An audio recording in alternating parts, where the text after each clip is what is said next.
Alright guys, welcome back to another Opera Omnia video where we are going to talk about Boss Rush number 2.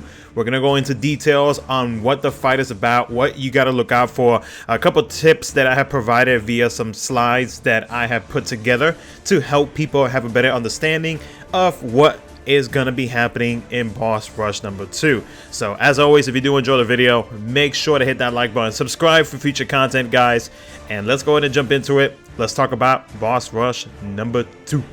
So for the first wave on Boss Rush number 2, you are going up against two Sand Krakens.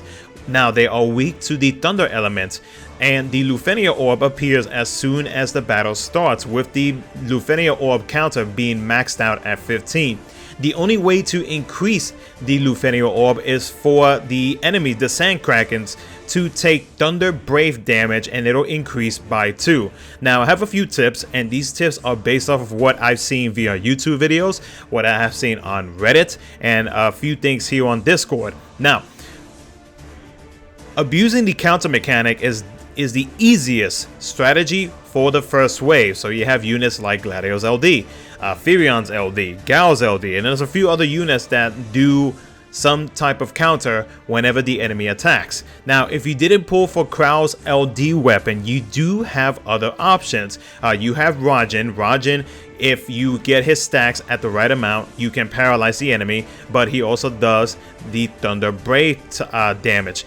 Garnet is another option so that you can have Impel and Enchant for your party, so that way you don't have to focus on one character if you decided to bring Raijin. So Garnet is another option. Now there's a few other units that you can use as well, but those are kind of like optional units in case you didn't pull for Krau's LD weapon. Also, I do want to know that if you aren't going to abuse the counter mechanic for the first wave, more than likely you should be able to get to the second wave, and you should at least be able to get up to the 50% HP mark on the enemies that are in the second wave.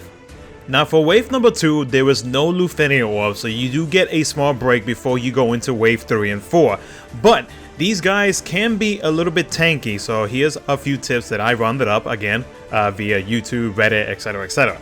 So if you went in with the counter team route and you saved your burst phase and or your summon phase, then it is highly recommended that you start throwing everything at them before you either have to switch teams or before they start getting the edge in battle and you put yourself in a bad position.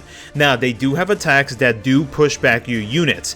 They can buff themselves with frame buffs that will make it harder to kill them. So some LD calls or just regular calls that can counter that would be anything with frame debuff. So Kaya's Call is an example of being able to push back those frame buffs that they give themselves. And one big thing is that they cannot be launched. Now we are jumping into wave number 3, and most likely at this point you will be using your second party created for Boss Rush number 2. We're going up against the Swarmfly, which has a double resistance to melee and or sword type attacks. Now the Lufenia Orb number is a max at 15, and it appears whenever the Swarmfly reaches 60% of its max HP or below. Now the only way to increase it, which increases by 10, is whenever the target takes brave damage from debuff effects, which we will get to here in just a bit. Now some tips when going up against wave 3 is having Imperil will help to do extra damage and can give the option to use any type of unit. And the only reason I say that is because at this point in time you will start encountering some brave reduction, so having that extra ability to be able to do extra damage will help out in wave 3 and in wave 4.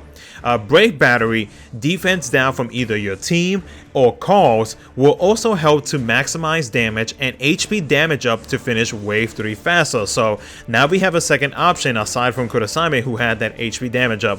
We now have About the Air, and thankfully these Swarmflies do not resist ranged type of attacks, so you can take advantage of About the Air with that wonderful aura to be able to finish off wave 3 much faster. Now, Brave Battery, if you haven't used Cryo, yeah, you can easily bring Cryo defense down. If you did manage to pick up Jack's LD call or anybody who has any type of defense down, that will also help in defeating the Swarmfly. Some good units to bring here for Wave 3 will be Ultimecia, Vincent is an option to bring in here as well, Lightning for the delay, Kurosame, and like I mentioned a second ago about the air, there's a few different units that you could bring here and there. Xdef and Caius are also good calls, or good call options to bring to control the Lufenia Orb. So with this Lufenia Orb, seeing that you basically have to have whatever like sap, poison, anything like that. That is what is going to help you control the Lufenia Orb. You basically need to make sure that whatever debuffs is on the Swarmfly will do some type of a sap effect to be able to increase that Lufenia Orb. And then the side mobs for the Swarmfly, because this is Renoa's boss from her event, the side mobs do not have a Lufenia Orb, so you don't have to worry about them at all. Now we are in wave number 4, and by this point you are either still using the second party you created, or you are about to go into the third party that you created for boss rush. Now you are going up against 2 heavy gunners. Now they double resist earth damage, melee and or sword type damage, and ranged attacks, with the Lufenia Orb starting off at 10 as soon as the battle begins. They are immune to blind, attack down, and speed down. The only way to increase the Lufenia Orb, which increases by 10, is when the player lowers brave damage taken with buffs, which we'll get into here in just a second. To help with the Lufenia Orb, you need buffs to reduce brave damage. Some examples will be Hope. Hope is getting released alongside with the release of Boss Rush number 2. So you can use this LD weapon with the buffs that you get from it, because not only that, you also get some debuffs too.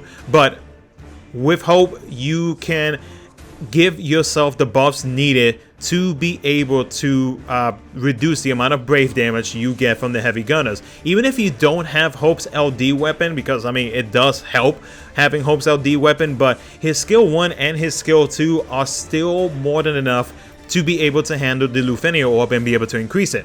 Warrior of Light with his shield, if you have his LD, just his LD is just fine. If not, then his shields will help in reducing brave damage, because they're basically not doing anything to you. And then Beatrix has those defensive buffs that she provides from a skill 1, so that's another option. There's a few other options as well, but I wasn't going to get into every single one. Delaying is very bad in this way, because you obviously you need to take hits from the heavy gunners to be able to increase the Lufenia Orb. If you delay them, it's not gonna be a fun time, let's just say that. Since they don't resist magic and are more open there are more options for team comps. Imperialers / enchanters like Kuja. Ignore the guy. I don't know why I put guy on there. I guess I was thinking enchant Imperialers and guy just came into mind. So Kuja, Cryo, Hope definitely help out a lot in this wave, 100%. They do gain a shield, which is roughly around 65k after they attack with the blue aura on, and after they hit below 80%. Now, I was watching a few videos. That was the only time that I had seen them gain a shield, but there's a possibility that they could gain that shield again at the lower the HP that they have. So that, you know, keep that in mind just in case. But that's, from what I have seen, it seems like once they gain that blue aura and then they attack and then they gain this weird green looking aura, their shield pops up and it's roughly around 65k.